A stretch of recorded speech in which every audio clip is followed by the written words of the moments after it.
We are actually indeed very excited to be, we in GYN Oncology are now very much in this kind of like an explosion of research and targeted therapies and personalized approach. I grew up in the culture of GYN Oncology where we believe to be a purely surgical specialty. And, I grew up with my mentors saying, a chance to cut is a chance to cure. And yet we really weren't curing. We were cutting, but we just weren't curing. So right now we are in a really interesting, really wonderful world of these targeted therapies and targeted personalized approach. I talked to you last year at this meeting about new advances in ovarian and uterine and cervical. And in the past year, it only grew bigger, and it's only more targeted, and it's only more personalized. And for the first time, we are very much behind a lot of you with a lot of cancers that you treat, but for the first time, we are profiling all the tumors. We're looking at all the targets. Things like mirvetuximab and HER2 that I talked to you guys last year at this meeting, they were just so new. Now are not just the standard, they're like the upfront what we do, for platinum-resistant ovarian cancer. This is now our go-to.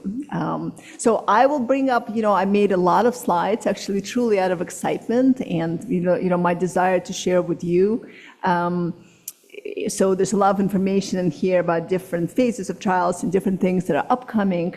And I will just briefly in the next 12 minutes mention some of them. So I'll start briefly with cervical cancer. In the past few years, we have added pembrolizumab to the chemoradiation for the high-risk, locally advanced cervical cancer. So one of the big discussions this year was the Keynote 18, which was originally published in April of 2024. So this is the study that compared placebo to pembro in this high-risk cervical cancers. So the results were such for the cervical cancer, for 1A1 results, 1A1 cervical cancer, 17, almost 18 months follow-up. Median PFS was not reached in either groups, and at 24 months PFS, as you can see, is 68% in pembro chemo group versus 57% in placebo chemo group, which with a hazard ratio for progression of 0.7. Overall survival at 24 months was 84% in pembro chemo group and 81% in the placebo chemo room, again with HR of death of 0.73. So in summary, this is one of the more exciting changes in cervical cancer. In general, cervical cancer paradigm has changed drastically with the HPV vaccine and much more prevention, much more early detection. Luckily, we don't see so much of cervical cancer, but the cervical cancer we see is actually quite advanced and very metastatic and very resistant and very recurrent. So the use of pembrolizumab is unquestionably changing the paradigm of this disease, and now is the standard of care in addition to the chemoradiation. The other trial that I wanted to briefly mention is the use of zimberelimab plus lenvatinib in patients with advanced cervical cancer who progressed with prior immune checkpoint inhibitors. We take care of a lot of women who are on checkpoint inhibitors, and once they progress, usually in cervical cancer, it's really almost a death sentence. Usually these women then do very, very poorly very quickly. So this is the study, could cervical cancer patients who progressed on prior ICI benefit from rechallenge. As you know, this agent is a PD-1 antibody, and as you know, of course, lenvatinib is a VEGF receptor inhibitor. We actually do not look at PD-L1. There's a lot of studies whether we look at PD-L1 or don't. We decide the verdict now that it doesn't make a difference. So this combination showed overall disease control rate of 96% and overall response rate of 33%. It's complicated, and I think it's complicated, but also really wonderful to understand that so much of this, again, is biomarker driven now. So here actually it showed that there was less response when the tumors were PD-L positive and when the HPV was high-risk positive. So this is a combination that shows promising anti-tumor activity in patients with advanced cervical cancer who have experienced disease progression with previous treatment, and the combination therapy has a favorable and manageable safety profile. So this is another agent that we now use quite a bit.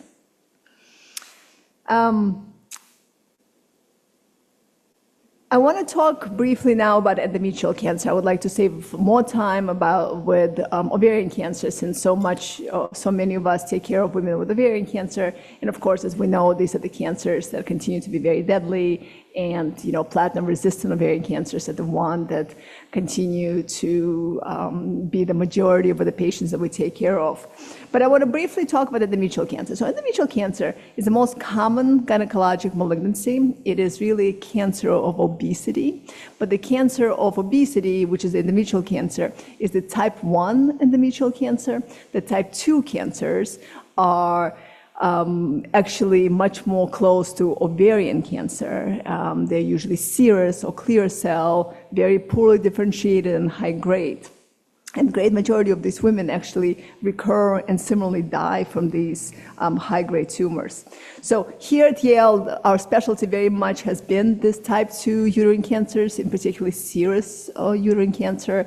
Dr. Schwartz, who is like the guru of our specialty, who died this year, he was one of the early people to discover these cancers and treat them.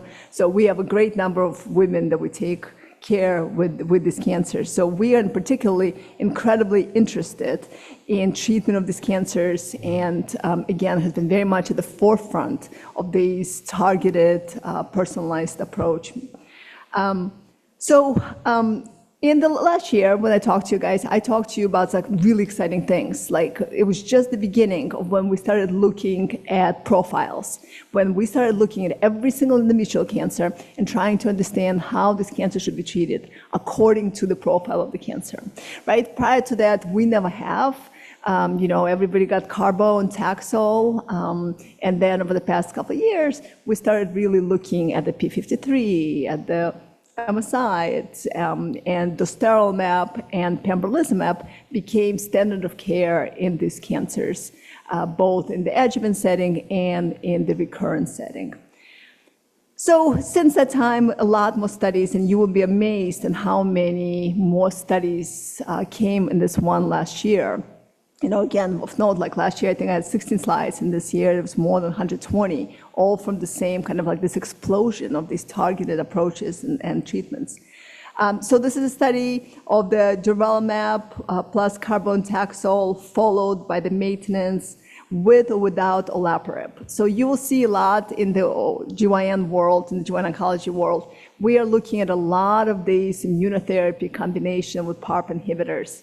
And some of them are biomarker-driven, some are not. So this study was trying to answer, does adding PARP inhibitor improve outcomes in patients taking IO and chemo? PFS benefits seen for the durvalumab and olaparib arms. This was actually a very positive study and very exciting study. PFS benefits, as you see, in dMMR in the durvalumab and olaparib arms, and proficient MMR as well as those with the PD-L1 positive subgroups, as you can see from the graph. It's also noted that when ctDNA is present, there's better PFS for the combination with immunotherapy than carbo platinum alone. Even better when olaparib is added. So in conclusion, it met this kind of a combination, met primary STEM endpoint for the intention to treat population. There was greatest benefit was for chemo plus IO versus chemo alone in the deficient MMR subgroup. The addition of olaparib maintenance to IO further enhanced PFS benefit in the proficient group.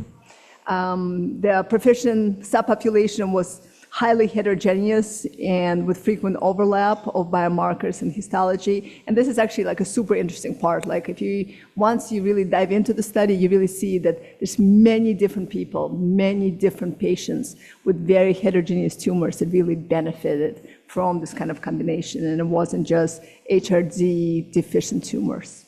So this is a potentially very exciting aspect that we are going to clinically start using in the combinations.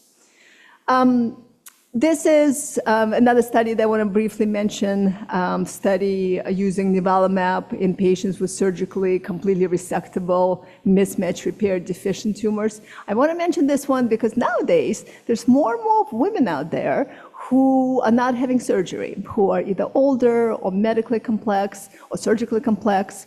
And this was a very interesting study looking at nivolumab in the neoadjuvant stage. You know, again, Yale, we are very, very big in the neoadjuvant world. We use a lot of neoadjuvant chemotherapy, a little bit more than like nationally.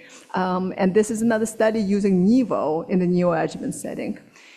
And you see these are women who were given Nivo before, and some had complete response and never needed surgery, never had surgery. And others had some disease and had surgery and then adjuvant treatment, but overall, this was a very positive study as well. And there's women who did not need surgery with Nivo by itself. GOG 249 was a very big study of classification of these tumors. Original study was used to determine if brachy with chemo improved progression-free survival compared to pelvic EBRT in high-risk early stage endometrial cancer. So this is actually like an ancillary, very important study for us. So here, the study was used to determine whether molecular classifications using mismatch repair and P53 expression predicted recurrence-free survival in this high-grade endometrial cancers. The bottom line, the summary of this is that P53 mutation had a very poor prognosis, not surprising, but very clearly seen. And it is a prognostic factor for recurrence-free survival in this population. The lower survival was in the P53 abnormal group, and it was as low as 59%, significantly different than the other two. And similarly, 5-year survival was only 71% for 53 aberrant compared to the other two. I will briefly in the next 2 minutes, 3 minutes talk about ovarian cancer. So ovarian cancer continues to be the major cause of morbidity in women with gynecologic cancers. The trouble for this is multifactorial. Women continue to be diagnosed in stage 3 and stage 4, really completely unacceptable for this day and age, and yet it is still the case. And then women get diagnosed in such a late stage, and we do really aggressive surgery and HIPAC and all these other things that we do. Unfortunately, great majority of these cancers, 86%, become recurrent and subsequently become platinum resistant, and this is how these women die. So to see so many different studies being done in this population is incredibly exciting, because right now in practice, when women's cancers become platinum resistant, their overall response is 9 to 15%, and it is only 4 to 6 weeks durable response. Like, we're talking about such dismal data with standard of care that new things are so desperately needed, and the funding has always been lacking, so it's very exciting to see these new studies. So these are just multiple studies that I wanted to show with you for those of you who treat women with this disease that look in phase 1, phase 2, phase 3, and something that's very soon is going to become standard. So this is one study of the WEE1 inhibitor tyrosine kinase that looks in women with this kind of recurrent disease. The Denali study, which is GOG 3066, which was a phase 2 multicenter study that showed improvements in overall response rate when the azenosertib was given to cyclin E1 positive patients.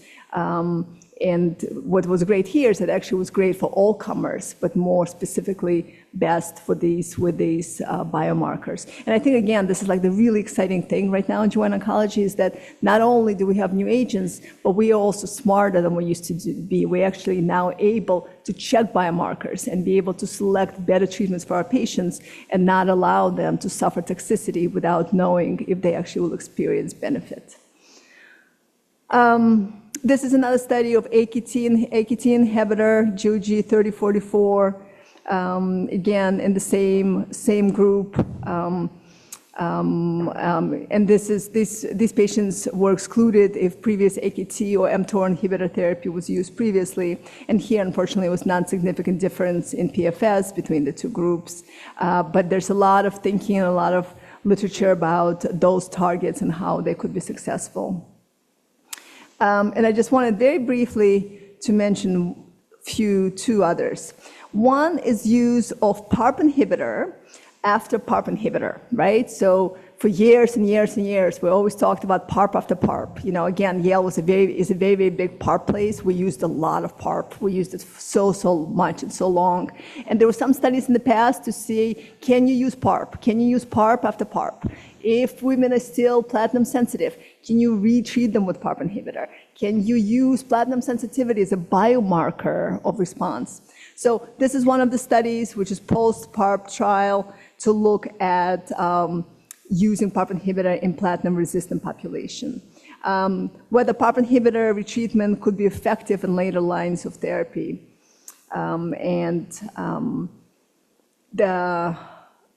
I sadly don't have enough time to show you this marvelous data, but the combination of this PARP inhibitor and surufatinib demonstrated modest yet clinically meaningful anti-tumor activity with manageable toxicity in patients and some durable response.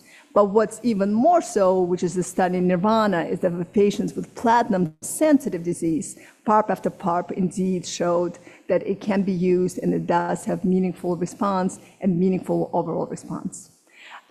So again, thank you, Dr. so much for inviting us. I do think that in GYN oncology right now, we have a very exciting time where we are kind of trying to catch up to the rest of you guys, where we are really trying to learn and study the tumors and be able to offer our women really personalized, targeted approach to help with efficacy, but also with toxicity for this disease. Thank you so much.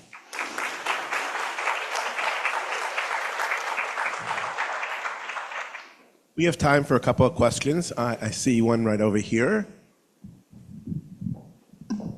Thank you, Dr. Ratner. I have a quick question. Were these studies done with regardless of BRCA mutation positive?